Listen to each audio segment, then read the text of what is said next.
ये पुष्पहार और एक श्वेत मुद्रा बाबूजी से अयोध्या प्रसाद जी की तरफ से, और एक श्वेत मुद्रा और एक पुष्पहार भैया नंदपाल जी की तरफ से खड़गपुर के भगवान के शिष्यों में समर्पित। जीवन मंगल में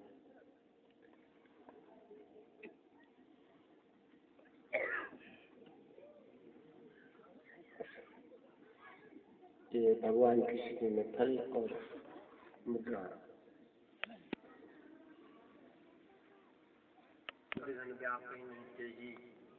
राम सुकृपा विलोकी जी, जिसके ऊपर राम जी की कृपा होती है उसके मार्ग में, उसके जीवन में कभी कोई विघ्न नहीं आता। तो पार्वती जी ने भगवान शिव से पूछा, महाराज आप कहते हैं कि जिसके ऊपर भगवान राम की कृपा होती है उसके मार्ग में कोई विघ्न नहीं आता जीवन में, तो प्राणी मात्र को ये कैसे पता चले कि प्रभु की कृपा कैसे होती है? राम जी कैसे कृपा करते हैं प्राणी मात्र को, वो कौन सा तरीका है? तो इस प्रश्न के उत्तर में भगवान शिव ने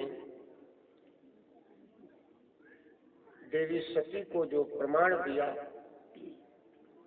वो सती भक्त सबरी का राम जी की कृपा प्राणी मात्र के पास कैसे हो, इसके उत्तर में भगवान शिव ने सबरी का प्रसंग वर्णन किया है। जो नवधा भक्ति में भगवान ने सबरी को बोला, मेरी कृपा प्राणी मात्र के ऊपर कैसे होती है, तो ये नवधा भक्ति में अंत में उन्होंने स्पष्ट कह दिया, जिसमें भगवान आगे बढ़े।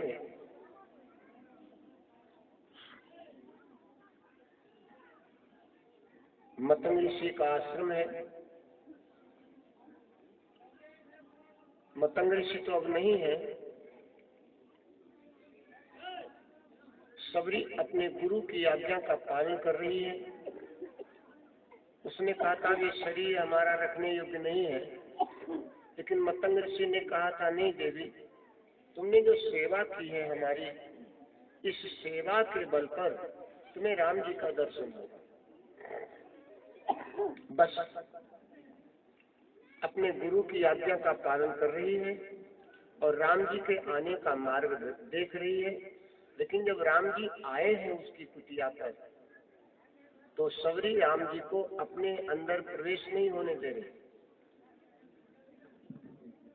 बाबा जी ने तो ये नहीं लिखा है कि सबरी ने मार्ग रोका, लेकिन कुछ विद्वानों ने ये भी कह दिया कि सबरी ने राम जी का मार्ग रोक दिया, अपनी कुटिया के अंदर नहीं जाने दे रहे,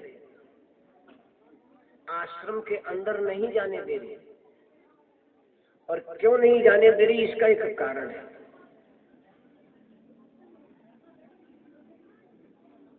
भक्त कभी अपने भगवान को कष्ट नहीं देना चाहता। एक प्रेमी अपने प्रेमी को कभी कष्ट नहीं देना चाहता। स्वयं को अगर सच्चा प्रेम है तो अपने ऊपर तो कष्ट उठा लेगा, लेकिन अपने प्रेमी को कभी कष्ट नहीं देगा अगर सच्चा प्रेम है। तो सबरी का सच्चा प्रेम है प्रभु के प्रति। वो सोचती कि अगर राम जी मेरी कुटिया में आ गए तो संसार के लोग राम जी की निंदा करेंगे कि वही तो सबरी, वही तो राम जो सबरी के घर में गए, सबरी पासन के घर में गए थे।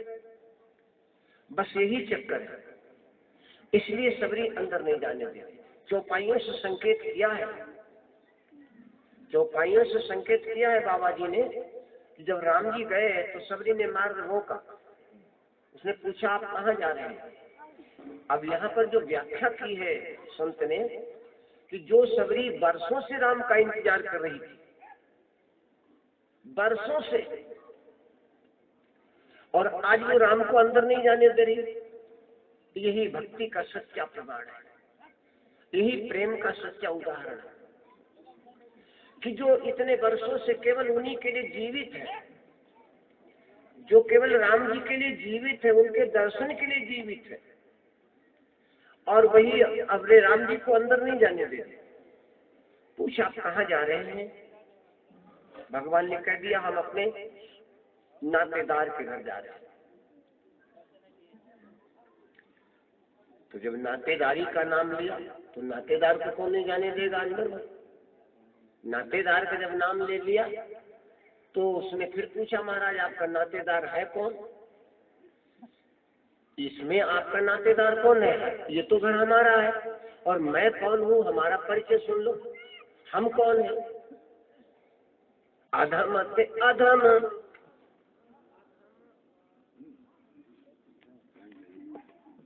अधम अधम अति नारी,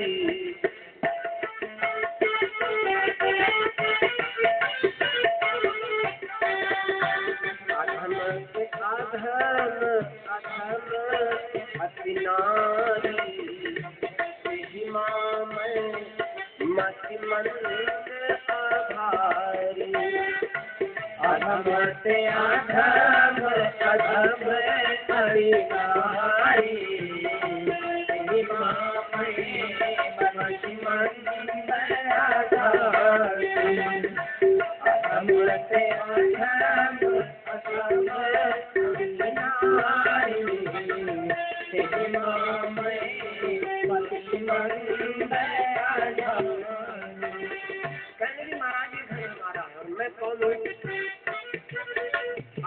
से अधम अधम अति नारी महिमा में मतमंद आघारी 5 शब्द दिए हैं और 5 शब्दों की व्याख्या एक संत ने बड़ा सुना।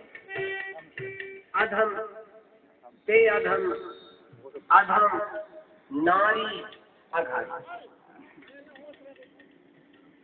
भगवान ने कहा हमारा नाता इनसे नहीं है, तो कहा फिर किससे नाता है? तो भगवान बोले सुनो देवी, कहा रघुपति सुन भामिनी बाता,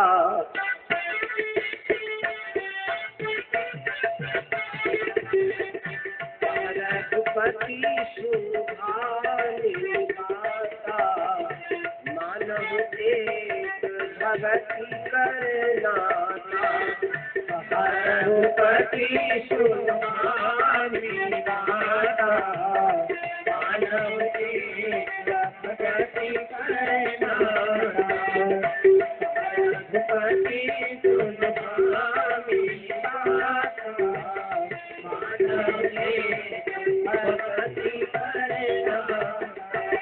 भगवान कहने लगे देवी मैं अब केवल एक ही कहा रघुपति सुन भामिनी बाता, मानव एक भगति करना।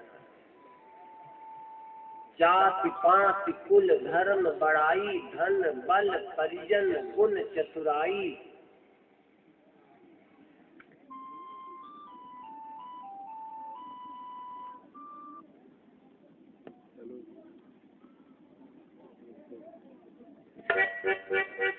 दस चीजें गिना दी। जाति पाति कुल धर्म बड़ाई, धन बल परिजन गुण चतुराई। एक नहीं 4 चीजें गिनाई हैं भगवान ने। कोई कहता मैं इन चारों में बड़ा हो गया हूँ, मेरे पास बहुत बड़ा है धन, मैं बहुत बड़ा हूँ, और भगवान से वो नाता बना लेगा धन के द्वारा, कतई नहीं। हाँ, धन के द्वारा नाता बना सकता है। कैसे? धन का जब हम सदुपयोग कर सकते, चाहे हम कितना भी बैंकें भर लें, तो क्या हमारा नाम से परमात्मा से नाता जुड़ जाएगा? ना। अगर उस धन का हमने सदुपयोग किया है तब तो हमारा नाता जुड़ जाएगा। और अगर खाली हम धन दिखा रहे, बैंक भरी हुई हमारी, और हम इस धन से हमारा नाता जुड़ जाएगा, कतई नहीं होगा। उस धन का हम सदुपयोग करें। और धन का सदुपयोग कैसे होता है?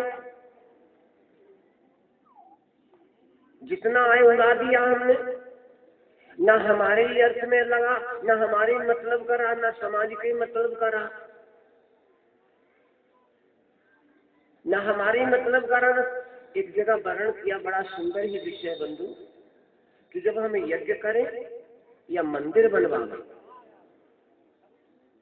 तो चाहे हम 5 ही लोगों से मांगे, जरूर मांगे, अपने आप ना करें। मंदिर बन रहा है, चाहे कितना ही पैसा भरा हो, लेकिन 5 लोगों से मांग के उनका लगा देना, चाहे वो 1 रुपया दे दे। और यज्ञ कर रहे हो तो भी 5 घरों से मांग करके लगा देना, 5 लोगों से मांग लेना।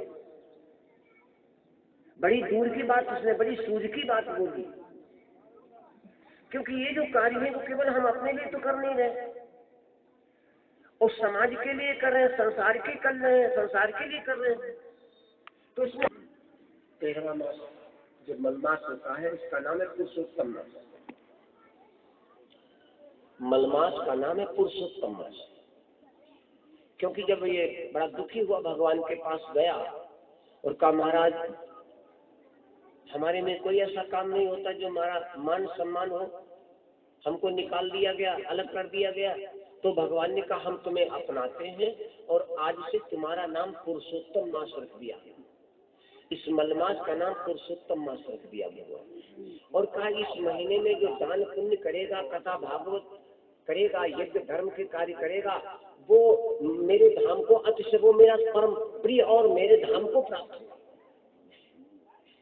तो मलमास जो आ रहा है, लोग बेलपत्री से शंकर भगवान की पूजा करते हैं, लेकिन एक जो विधान दिया गया है इस बार में, वो हमने आपको बताया भी है।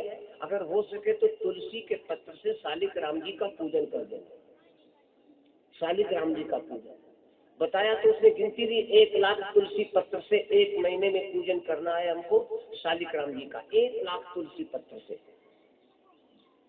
और इसी मलमास में एक यज्ञ हो रहा है आपके खड़गपुर में भैया नंदपाल जी के द्वारा। तो हम इसलिए और बता दें कि अगर ज्यादा ना समय मिले तो एक दिन के लिए आकर के जरूर अपनी हाजिरी दे देना। ये यज्ञ 15 अप्रैल से मलमास शुरू हो रहा है। 15 अप्रैल से शुरू हो रहा है मलमास और 14 मई तक चलेगा। 15 मई अप्रैल से शुरू होकर के 14 मई तक 30 दिन का है मलमास। हमने इसलिए और बताया कि एक दिन यज्ञ हो रहा है श्री विष्णु, उन्हीं का यज्ञ है जिन्होंने नाम दिया कि पुरुषोत्तम विष्णु यज्ञ है। तो इस विष्णु यज्ञ में आप ज्यादा ना समय ले, एक दिन के लिए 5 दिन का है, 21 अप्रैल से और 21, 22, 23, 24, 25 अप्रैल तक, 21 से 25 अप्रैल तक खड़गपुर में एक 5 दिवसीय श्री विष्णु महायज्ञ का आयोजन है भैया नंदपाल जी के यहाँ। आप सभी लोग साझा आमंत्रित, न ज्यादा समय ले, एक दिन के आकर के हाजिरी दे दो। चर्चा ये हो रही थी, भगवान ने सबरी से कहा है कि मैं अपने नातेदार के घर आया हूं। और एक बात और बता दें, मान लिया आप नहीं करवा पा रहे हैं और जिसकी इच्छा है यजमान बनने की तो हमको नाम लिखा दो, तो मैं भैया को बता दूंगा कि देखो 1 या 2 यजमान जो है तैयार हैं, आप ये यजमानों की व्यवस्था करें। जो पति पत्नी दोनों 5 दिन वहां रह करके यज्ञ कर सकते हैं, यजमान बन सकते हैं, तो वो हमको नाम लिखा दे। तो मैं बता दूंगा कि देखो इतने लोग फलानी जगह के यजमान बनने के इच्छुक हैं, उनको पहले यजमान बनाओ। अगर कोई माता बहन पति पत्नी दोनों यजमान बनने के इच्छुक है, घर में नहीं कर सकते हैं तो हो रहा है तो हम क्यों ना अपना लाभ ले लें। अकेले नहीं कर सकते हैं हम और हो रहा है तो उसमें हम क्यों ना लाभ ले लें। तो पति पत्नी अगर दोनों लोग 5 दिन वहां रह करके अगर यजमान बनना चाहते तो हमको नाम लिखा दो, आराम से उसमें आपको यजमान बना दिया जाएगा, पूरा लाभ प्राप्त करो। भगवान कहते हैं मैं अपने नातेदार के घर आया हूँ। चर्चा नातेदारी की चल रही है और नातेदारी का संबंध बढ़िया है। भगवान कह रहे हैं हम अपने नातेदार के घर आए। तो सबरी ने कहा आपका नातेदार कौन है? तो भगवान ने सबरी ने कहा मेरा घर है और मैं कौन हूँ, मैंने अपना परिचय दे दिया। भगवान ने कहा इनसे मेरा कोई संबंध नहीं, इनसे मेरा कोई नाता नहीं, मैं अपने नातेदार के घर आया। और नातेदार कौन है? आज भी मैंने जब सवेरे यज्ञ के लिए कल बोल दिया तो बड़ा आनंद आया। ऐसा लग रहा था कि पूरा यज्ञ हो गया 5-7 दिन का, बोला नारियल से मार पूरा यज्ञ कुंड भर गया, कि बड़ी श्रद्धा है बहनों। तो इसलिए मैंने और बता दिया कि इनको 5 दिन यजमान बनना है तो आराम से आप आइए, सारी रहने की व्यवस्था, भोजन की व्यवस्था और आराम से पूरा लाभ प्राप्त करो। घर में नहीं अकेले कर सकते, इतना बड़ा यज्ञ हो रहा, आप सम्मिलित हो जाओ आराम से। इसलिए मैंने और बोल दिया कि श्रद्धा देकर बड़ी श्रद्धा, पूरा हवन कुंड ही भर दिया गुलाब नारियल। भगवान सभी की कल्याण करें सभी का। तो भगवान ने कहा मेरा देखो दीदी, मेरा इनसे कोई नाता नहीं, मेरा इनसे कोई नाता नहीं। तो फिर नाता किससे?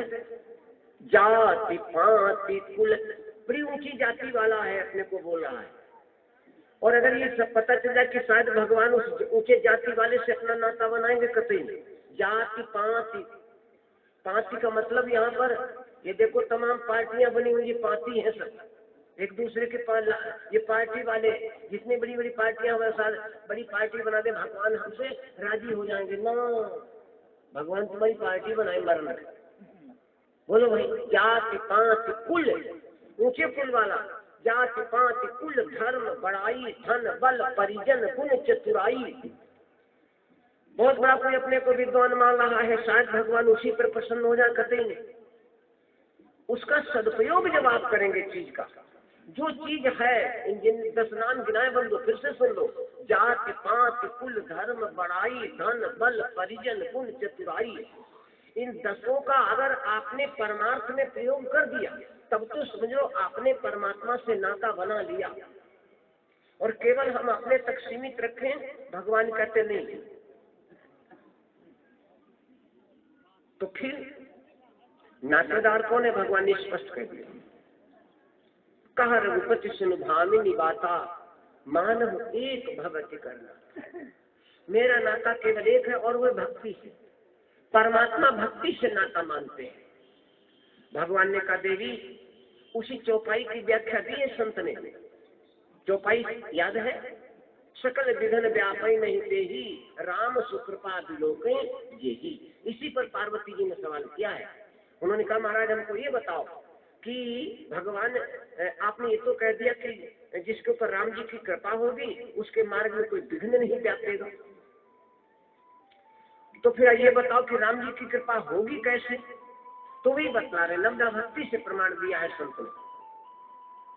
भगवान ने कहा देवी, मैं तुम्हें अपनी नवधा भक्ति बतला रहा हूं। नवधा भगति कहूं तो हे पाई, नवधा भगति कहूं तो हे पाई, नवधा भगति कहूं तो हे पाई, नवधा भगति कहूं तो हे पाई। सावधान सुन, सावधान सुन धर मन माही, सावधान सुन धर मन माही, सावधान सुन धर मन माही। नवधा भगति कहूं तोहे पाही, सावधान सुन धरु मन माही। मैं तुम्हें नवधा भक्ति बता रहा हूं, सावधान होकर के सुनो और अपने मन में धारण करो, अपने मन में धारण करो। नवधा भक्ति कहूं तोहे पाही, सावधान सुन धरु मन माही। तो ये जो चौपाई बतलाई है, सकल विघ्न व्यापी नहीं तेहि, चौपाई याद रखना। वो जो संत ने बोला है, सकल विघ्न व्यापी नहीं तेहि, राम सुकृपा विलोकहि जेहि। उस मनुष्य के मार्ग में कभी कोई विघ्न नहीं आ सकता है जिसके ऊपर राम जी की कृपा हो जाए। भगवती ने कहा महाराज तो हमें ये बताओ, वो तरीका बताओ कि राम जी की कृपा कैसे हो लोगों के ऊपर, राम जी की कृपा हो कैसे। तो संत ने नवधा भक्ति का प्रमाण दिया कि देखो देवी, मैं अपनी नवधा भक्ति तुम्हें बताता। भगवान शिव कहने लगे इसी नवधा भक्ति में आगे भगवान ने स्पष्ट कर दिया कि भगवान किसके ऊपर अपनी कृपा करते। बोले देवी, अब हम तुम्हें नवधा भक्ति बता रहे। प्रथम भगति संतन करे संगा, प्रथम भगति संतन कर संगा, प्रथम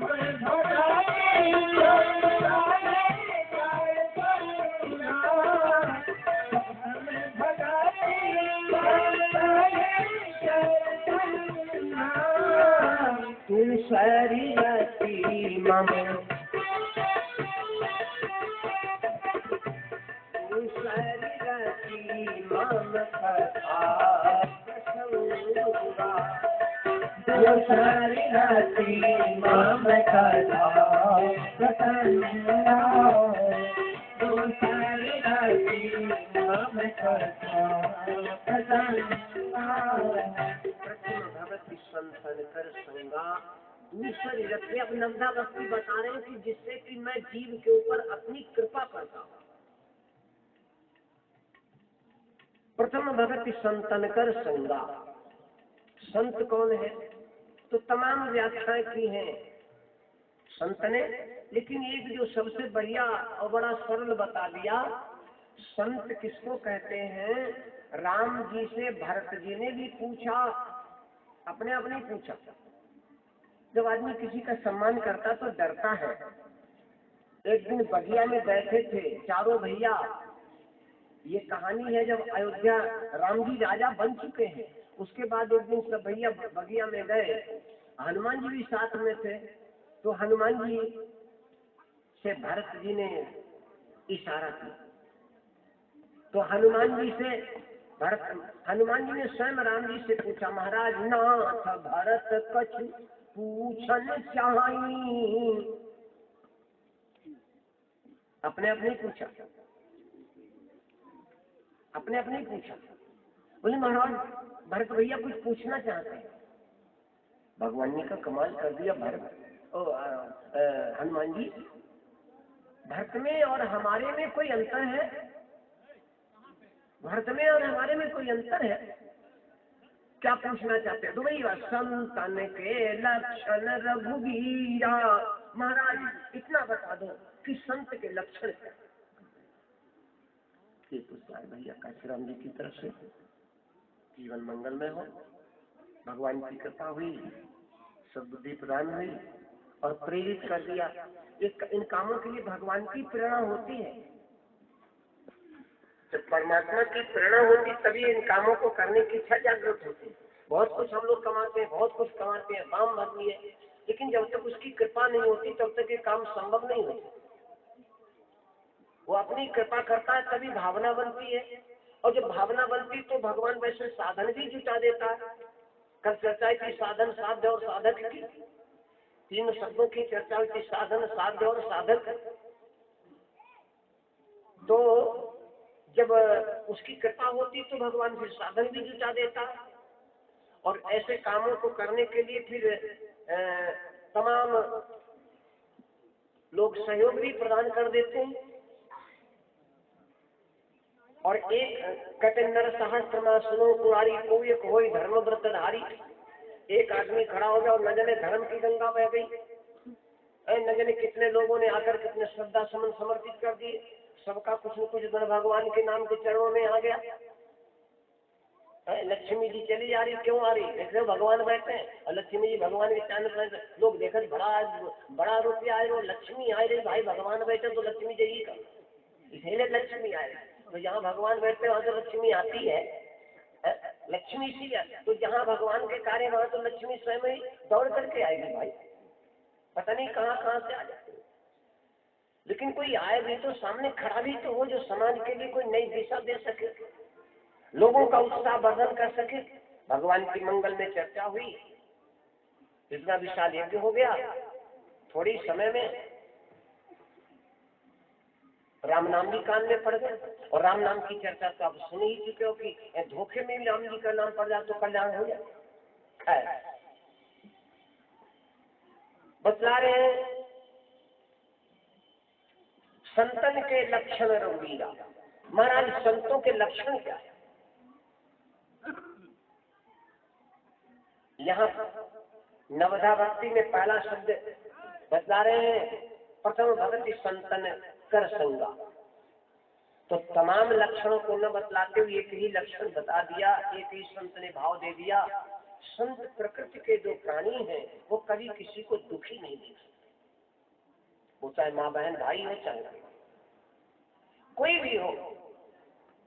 संत का यह स्वभाव है कि वो किसी जीव को दुखी नहीं देख सकता।